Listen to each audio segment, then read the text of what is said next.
Let's see this question. A physical quantity A is related to four observation A, B, C and D as follows. A is equal to A square, B cube, C root D. Percentage error in the measurement in A, B, C and D are 1%, 3%, 2% and 2% respectively. तो percentage error in the measurement of quantity A. तो देखो इसको error equation बनाना सीखिए. अगर मेरे पास formula है A is equal to A square, B cube by C root of D. एक फॉर्मूला याद रखना बेटा, z is equal to A की पावर b इंटू बी की पावर कैपिटल A की पावर A, B की पावर B बाय C की power C. अगर कभी भी कोई भी फॉर्मूला हो इस तरह का तो डेल्टा z बाय z का फॉर्मूला होगा A times delta A by A plus B times delta B by B plus C times delta C by C.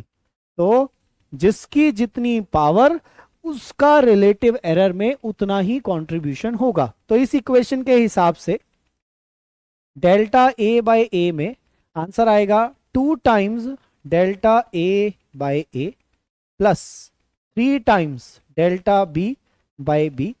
Divide होने से कोई फर्क नहीं पड़ता, वैल्यूज ऐड ही होंगी. 1 times delta C by C plus D की पावर हाफ मान ली जा सकती है तो डेल्टा D बाय D. अब क्वेश्चन ने A, B, C और D के परसेंटेज एरर दे रखे हैं. तो ये 1% किसको रिप्रेजेंट कर रहा है? ये 1% रिप्रेजेंट कर रहा है delta A by A into 100 को. ये है 1%.